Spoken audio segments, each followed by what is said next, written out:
So imagine smoking a drug that's that strong that it knocks you out for 4 hours, yeah?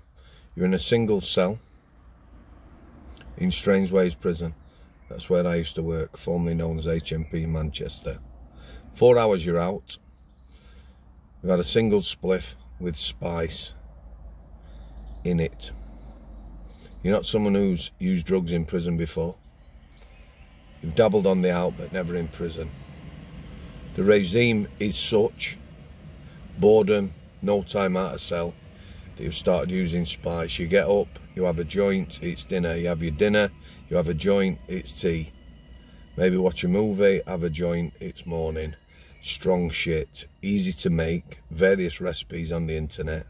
It's all man-made chemicals, it's nasty. 2012, 2013 hit the prison service. Yeah, caused chaos. Still causing chaos now. So you have a joint, it knocks you out for 4 hours, you wake up in the middle of the night. Yeah, you got a full thickness burn.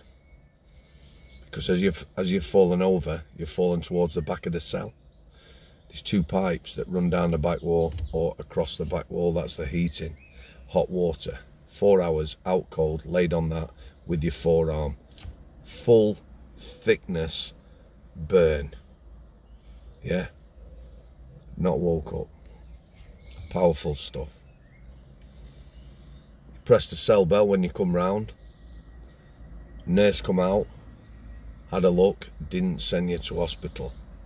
Yeah, claim from the prison service for neglect. How do I know this lad had a full thickness burn and what he did? I saw him on the out. Dynamic security. He's a lad I knew very well. I asked him whether he'd been slashed. Big scar raised. It's a burn, Mr. S. From smoking spice. Absolutely lethal. I come across one lad, had 2 episodes on spice. Weren't a bad lad. Most or longest prison term he had ever served was about 6 months. He was actually in on a 4-month sentence. First time he'd smoked spice, kicked off in the night, all available staff to get him to the healthcare. After a couple of days he come round, wanted to move off to healthcare. Went back to K-wing, biggest wing in the prison. A week later he come back to us. He was in a state this time, clearly unwell. We had him a couple of days, wasn't eating, wasn't communicating, was banging his head, messing about with his eyes constantly. Said he got the devil behind his eyes. Eventually, day 3, throwing himself off the bed, head first into a cell wall. Yeah, no arms up to protect yourself, natural, literally arms by his side, throwing himself, thud, thud, thud, yeah, and messing with his eyes. And when I say messing, without getting too graphic, fingers in.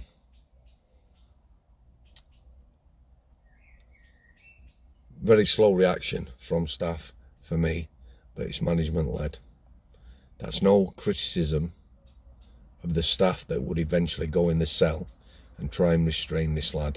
It's a criticism of management. You know, forefront of your mind, preserve life. We've got a lad on the hospital wing claiming he's got the devil behind his eyes, throwing himself headfirst into walls. What are you going to do? I'll tell you what I'd have done. Straight in that cell. Have enough staff to pin him, restrain him, do whatever. I'm not talking about a couple of staff here. We've already had 2 incidents with him. And just moving him, when he was on spice, to the healthcare, took some serious manpower. Anyway, 2 managers, one was a governor, one was a manager, sat around twiddling their thumbs. I got told unceremoniously, because I was on an early shift that day, that means I finished at dinner, to go home. Yeah, because I was having a go at the manager, saying you need to do something. We got staff observing this. Imagine you're stood at observation cell or an observation hatch watching a lad smash his head to bits, stick and play with his eyes, sticking his fingers in his eyes. When staff eventually went in, and it took a lot of staff to try and restrain him, they struggled. The damage was already done. They would eventually get him to hospital. When he got to hospital, he'd done that much damage that he was eventually declared blind, fully blind. Yeah, he never returned to prison, that lad. So that's 2 episodes smoking a man-made drug, spice. He never returned to prison. I believe this was around about 2013, something like that. That lad from hospital went to a mental health hospital. Yeah. What are we now? 10 years later, I think he's still in there. So that's a young lad, not a troublesome prisoner, short sentences, came in doing a 4-month sentence, smoked spice twice, he's now blind, and he's still in a secure mental hospital. Devastating. No life, that lad. His family must be absolutely gutted.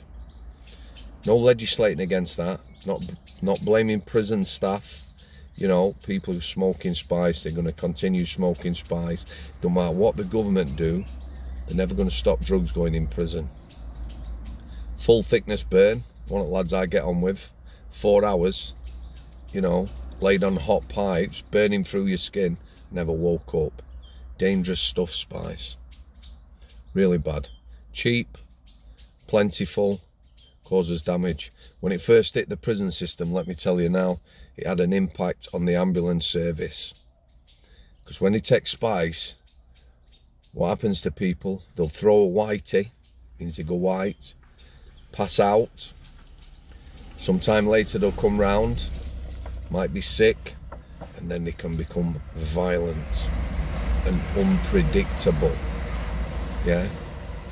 The other thing is blood pressure, heart rate, unpredictable. They can drop, they can be incredibly low. You know, that low that you risk of having a heart attack. So the nursing staff have to make a decision, and it's getting an ambulance into the prison and taking them to hospital. It's still happening now, that.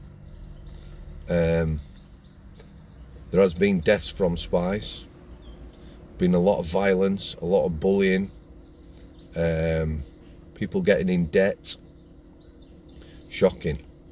When prisons used to be out on a regime, not now because it's pretty much 23, 24 hour bang up, they used to make spliffs, rollies, yeah, and chuck them around on the exercise yard, so somebody who got no cigarettes would see one, spark it up, everyone would be watching, boom, bang, hit the floor.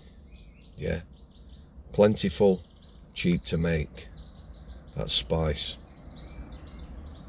Thanks to everyone who supported the channel, everyone who's been on the channel, past, present and future, and the continued support in comments. My hope for this year was to be consistent with work and family commitments. It's a bit of a struggle at the moment, but I'm going to get back to it. Like I say, after next week I'll be back interviewing. If you want me to vlog something, talk about prison, drop me an email. Email's in the description to every video. Hope you're all having the best time possible. Thanks for coming. I'll see you.